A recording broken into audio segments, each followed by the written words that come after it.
What's up, guys? Welcome back to another episode of Katson's Corner, the show where we talk about college football from a Chargers perspective. We're going to talk about the NFL draft as usual. Sorry about the week hiatus last week. Had some other stuff come up. Was prepping for a big game for Washington playing Penn State that ended up being a blowout, but was doing a bunch of prep work for that, so didn't have a chance to record an episode last week. But we are back. Last time we talked about the tight ends, we've kind of been working our way through positions of need for the Chargers, whether that be tight end or center. I think we've talked about wide receiver a little bit. We've talked about some mock drafts that other people have done. We've done our own mock draft. But since the last time I talked to you guys 2 weeks ago, a very special thing has started to happen, which is that All-Star Game invites are starting to go out. And if you're familiar with my work, which you can find over on Twitter at Alex Katson, the way you see it spelled on the screen, if you're moving over to Blue Sky, which I know a lot of people are lately, I'm over there at Katson, just my last name, at Katson. I do actually also own at Alex Katson, but I'm figuring out what I'm doing with that second account. I just want to have both usernames. So I have two accounts over there, but at Katson is the one that I'm using right now. But my work is going to be all over the place. If you're familiar with that work, you know that I deal a lot with All-Star games. I will be at the Shrine Bowl this year. I will probably be at the Senior Bowl as long as at least one Washington Husky gets invited. Otherwise, I would like to take a little bit of the stress of traveling off of myself, but we'll see what happens. I will probably end up at both games. I will be on the ground reporting. I'll be at the combine again, doing all that stuff as I did last year. And so this is a big time of year for me. And so I've been tracking the invites that have gone out, and we're going to talk about some of them that have come out for both the Senior Bowl and the Shrine Bowl. A couple of these have already been accepted. Accepted invites started coming in yesterday as of recording this, which is Tuesday. Today is Wednesday. And so we're starting to get a couple of those guys nailed down for what the All-Star game rosters are going to look like, starting to kind of bring into focus kind of how the league views some of these players. Really interested to see how those guys perform in that setting. Before we get into the show, obviously make sure you guys do all the YouTube stuff as usual. Make sure you subscribe to the channel, hit the bell, make sure you get notified whenever we go live, whether that be me or Alex or Steven and Tyler or whoever it may be, whatever combination of the four of us we have that week. I know last week it was Tyler and Alex for the post game. It sounds like this Sunday it might be Steven and I.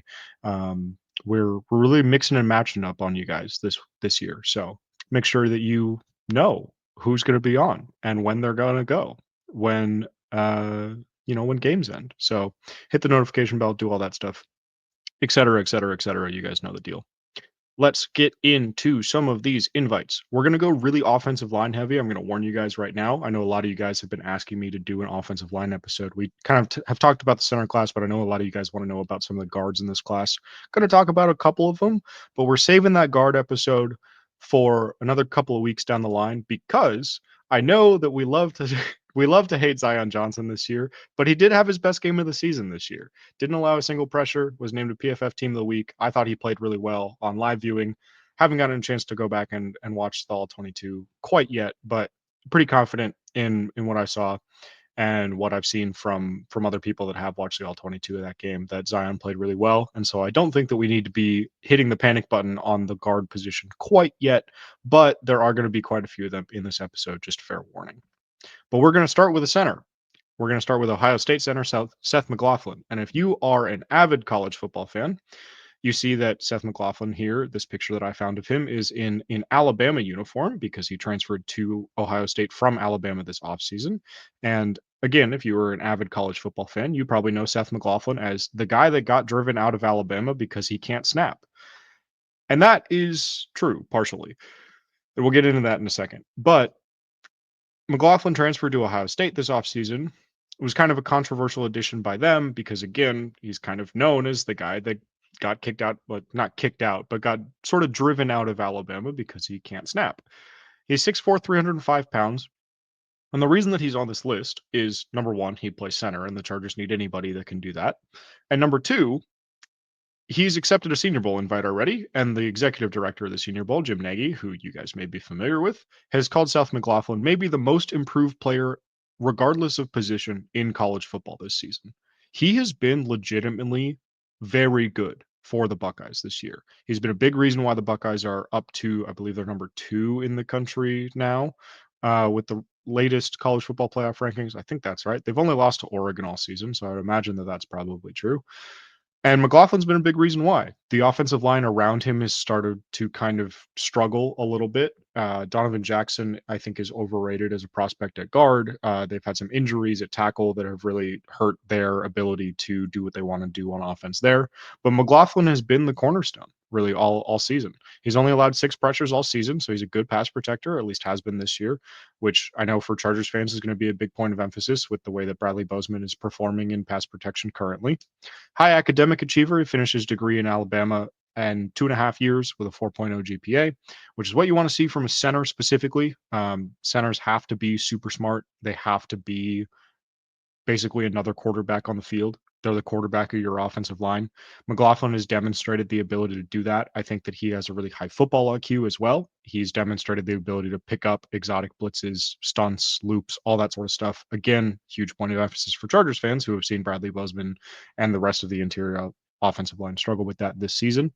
There is some stuff that he can improve with his hand technique. I think that part of that goes into the snapping thing, right? And that's going to be the big thing for him, of course, because everyone is aware, because he played for Alabama, that the snapping is an issue. It hasn't been as much of an issue at Ohio State, I will say.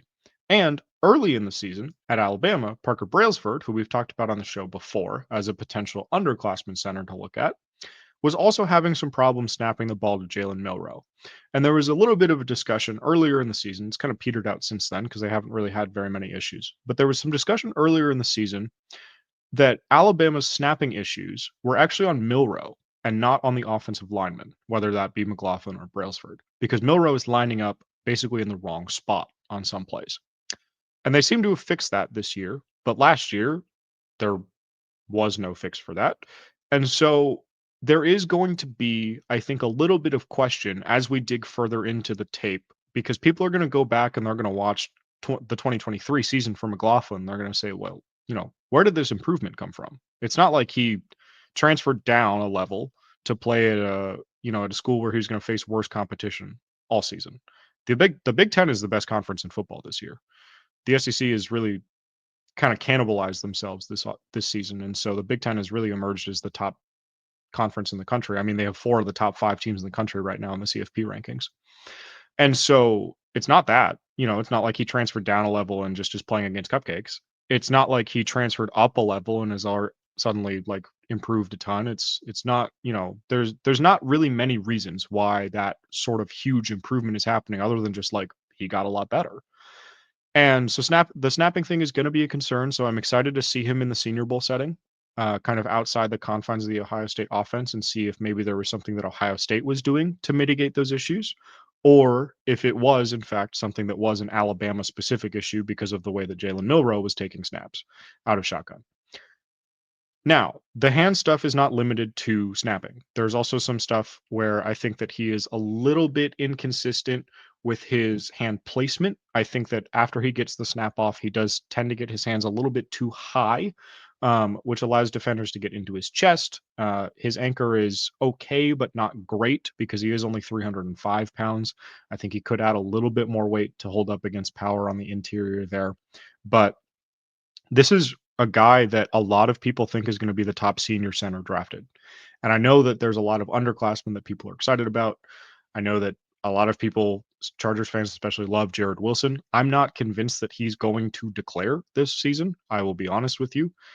I think that if people were more sure about that, there would be a lot more buzz about him. There would be, he would be on the PFF mock draft simulator, which he's not yet. And if you guys know anything about the PFF mock draft simulator, players don't go on there until Trevor Sikkema watches them. Trevor's a friend of the show, of course, but he's been pretty open about that process. Players don't go on that board until he watches them and has a grade on them. That doesn't mean that Jared Wilson isn't coming out, but I think that as of right now, from the people that I've talked to about this center class, people are not really sure. It's pretty 50-50 as to whether or not he's going to come out. Same thing with Brailsford at Alabama, who's only a redshirt sophomore as well.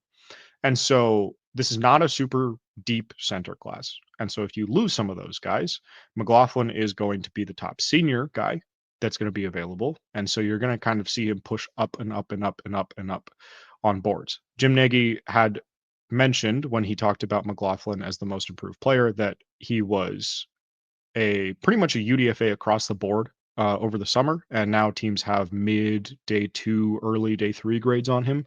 So he is definitely going to be a player around like the 3rd, 4th, 5th round. Not going to cost like a super high pick or anything, but is a potential option for the Chargers to keep an eye on. Going to move over to guard here with Grey Zabel, I believe it is, at North Dakota State. 6'6", 301 pounds. He's played all 5 positions for North Dakota State over his career there with the Bison. And this is a guy who is potentially going to be the first FCS player drafted. I'm going to tell you right now. I know North Dakota State, everyone knows, is an FCS powerhouse. This is like the 4th or 5th time that they've sent an offensive lineman to the Senior Bowl. All of those guys have performed well in that setting. All of those guys have gotten drafted in that setting. He's got a super fluid lower half. I think he deals with stunts really well. North Dakota State is kind of playing him. I think he's mostly been playing tackle this season. I can't remember if it's this season or last season that he's been playing tackle. One of the seasons he's been playing tackle, and the other season he's been playing guard. But either way, he's been dealing with stunts really well. I think that his lower half is really fluid. You see that athleticism that he has in order to do that. Like I mentioned, 5 position versatility. He's played all 5. Brendan Thorne, who is one of the best offensive line evaluators on the internet, and is also the Bleacher Report offensive line evaluator for their NFL draft content, does think that Zabel's best fit is going to be at center, which makes him even more interesting for the Chargers, right? Because this is a guy who I haven't really seen anyone else outside of Thorne mention him as a center. He's played center before, which is a plus. A lot of these guys that you mentioned of like, oh, he could be a center. They've never played center before. Like people talking about Zion Johnson moving to center. Like the only experience that Zion has at center is at the Senior Bowl when he was coming out in the draft. And does that mean he can't do it? No. But it does mean that it's going to be a lot harder for him to make that transition versus someone like Zabel, who has at least done it before. And so, potentially that transition is not going to be as difficult for him. Brendan Thorne's comp for Zabel is Ethan Pochich, who is he was on the Browns last year. I actually don't know where he is right now. I think he's on the Browns again, but has kind of been a little bit of a journeyman, not necessarily like a top center in the league, but has played pretty well over the last couple of seasons. He's been hurt a little bit in that stretch as well. But I think that is a interesting comparison to make for the Chargers because, again, you're looking for center, right? The Chargers are looking for a center. I think we all know that. They're looking for a guard too, right? And so Zabel kind of is the perfect middle ground for this, right? Because if you want to play him at guard and move Zion to center, or you want to play him at guard over Zion and pick up a different center, you can do that. If you want to play him at center and play Zion at guard again next year, you can also do that. There are any number of things that you can do to find the best 3 on the interior offensive line if you draft a guy like this that has that versatility. I do think that he struggles a little bit to battle back into blocks. And what I mean here is that on the initial leverage of a block, right? If Zabel wins that initial leverage, play is over. He is won. If he loses that initial leverage, play is over. He is lost. There's not really as much battling back into plays with him, right? Where it's like if he loses that initial leverage, he doesn't really have the tool set yet to work himself back into that block and figure out a way to resolve that issue, like to get back into that play. And so that's going to be something that I think is going to be a big thing for him at the Senior Bowl. He just accepted his invite today. And so seeing how he does in those one-on-one settings, right, of the Senior Bowl is built on these one-on-one drills, right? Seeing how he does in those settings and seeing how he kind of battles back into plays like that, I think is going to be huge for him. But this is a guy who I think is going to be a top 100 pick for sure, which means top 3 rounds. And so you're looking at probably like end of the 2nd round, maybe into the 3rd round that he's going to be available. Someone to keep an eye on for sure. Moving on here to William and Mary offensive lineman Charles Grant. I just listed him as an offensive lineman because I don't really know where he's going to play. He's a 3-year starter at left tackle. He's 6'4", 300 pounds. He has looked like the best player on the field pretty much every game that William Mary has played this season, which is what you want out of an FCS prospect, of course. This is a guy that my friend, Devin Jackson, who I run a Substack with, centered around the NFL draft, has been super high on all season. I would tell you to go watch some clips of him over on Devin's Twitter, but unfortunately, all of those tweets are currently in the middle of being copyright struck by the people that own College Football All 22, who are demons. And so all of those are currently not available to be watched. And so I would tell you to do that, but you can't. But a lot of people in the NFL are comparing Grant to Kieran Omegaji, the Bears offensive lineman who was drafted in the 3rd round this year out of Yale, who was a 3rd round pick. And the book on him coming out was this is going to be a top 75 pick out of an FCS school, and you can play him at tackle or you can play him at guard. And Omegaji had a little bit of injury stuff that drove him down the board. Actually, now that I think about it, he might have fallen to the 4th round because of that quad injury, but he tore his quad, and so he was out for a little bit, missed most of the season last year, and so didn't quite reach those heights. But Grant has no such problems. And so he is another one that is going to be in contention to be the first FCS player picked along with Zabel. You see the athleticism in the range instantly. I think that there is certainly a path for him to stick at tackle because he is so athletic and he has the range to run the corner with a edge rusher and make every block that you want him to make. But there's also the fact that he plays at William and Mary. And so if you put him up against top competition, is he going to be able to hold up at tackle? There's some footwork stuff with him that I think is easily hidden if you move him to guard, where his footwork is a little bit jerky. And so if he's on the edge, he kind of struggles with hesitation moves. Like if you stutter step rush him, or really put any sort of hesitation in your pass rush, he has a tendency to lose that rep because he's just like kind of jittery almost. If you put him at guard, that's not really an issue because no interior defensive lineman is going to be running a stutter rush on you, except for like the very best players in the league. And those people are psychopaths. So that's not really something to hold against him too much. And so I think that there is certainly going to be some discussion about whether or not he's going to play tackle, whether or not he's going to play guard. I think he's going to be one of those guys where every team is going to have him graded differently because of that.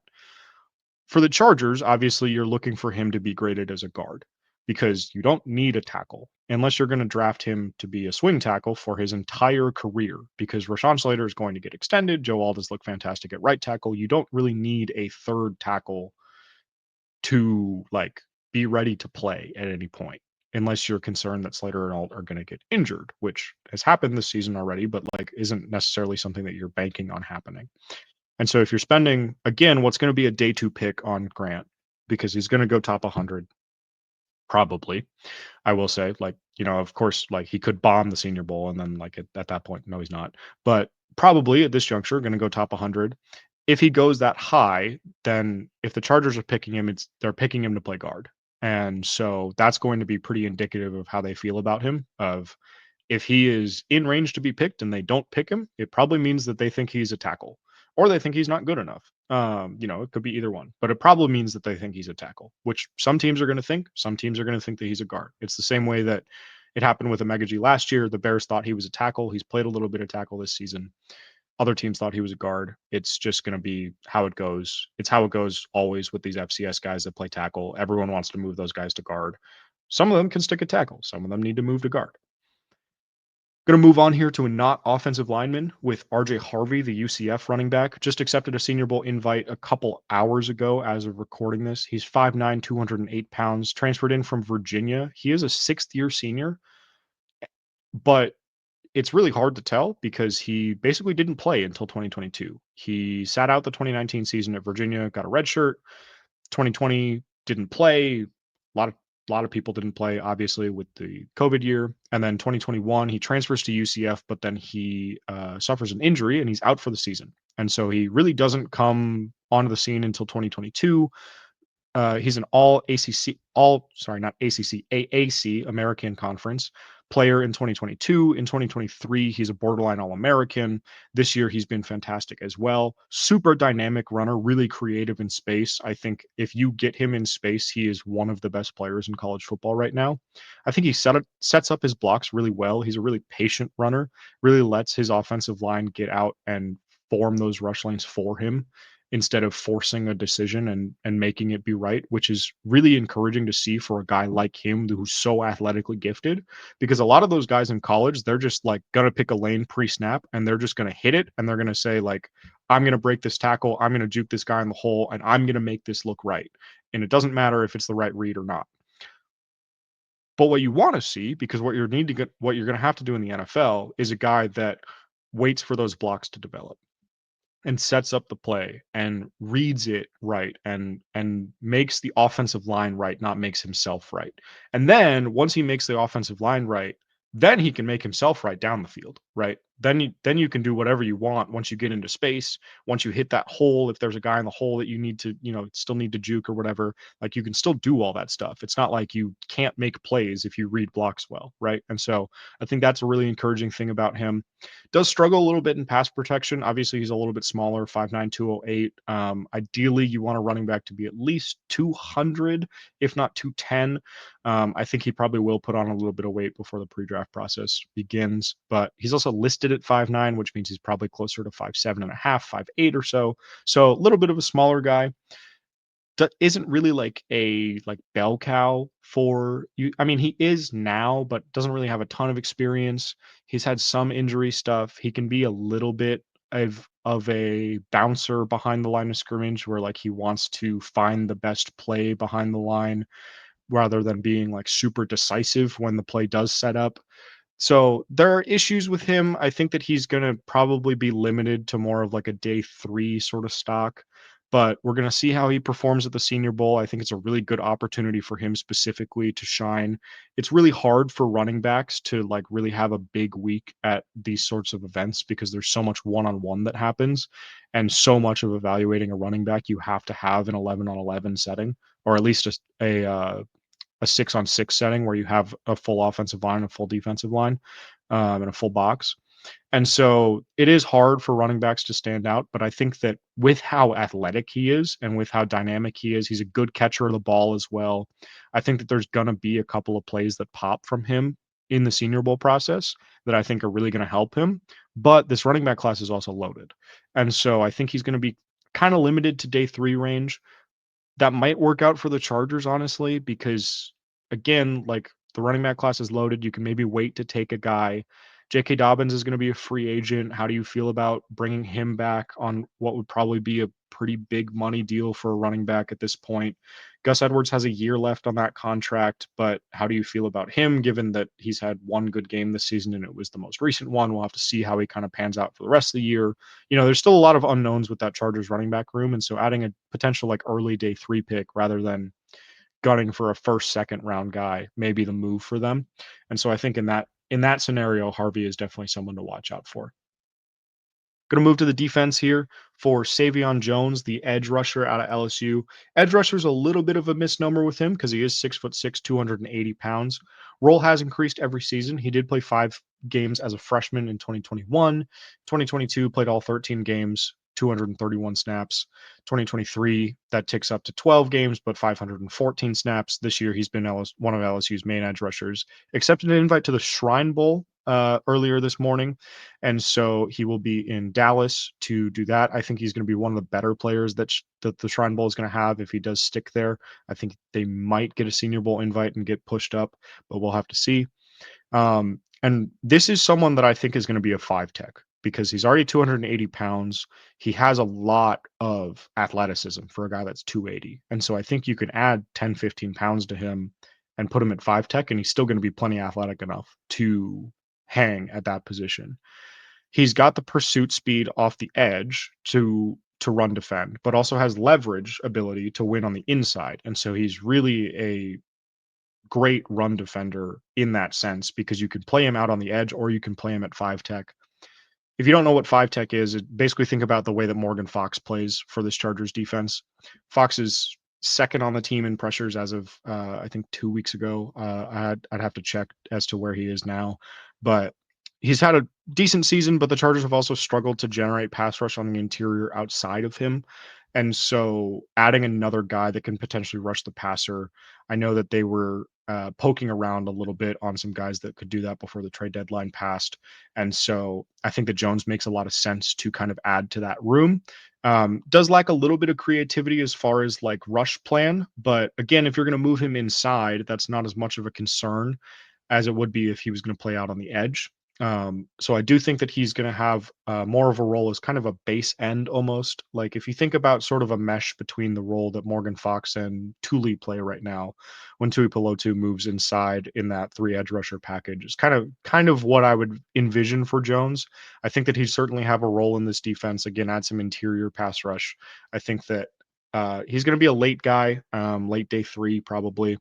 Might rise into like mid day 3, but if you're just looking for depth across the edge rusher room, which I think the Chargers probably will be, because I think Khalil Mack is going to get re-signed, then I think that Jones makes a lot of sense as like a developmental guy to kind of take a shot on, maybe move him inside, see what he can offer there. Again, the D line room is kind of weird also, like with Fox coming back and Puna Ford and Tier Tart both hitting free agency. I think both of them should come back.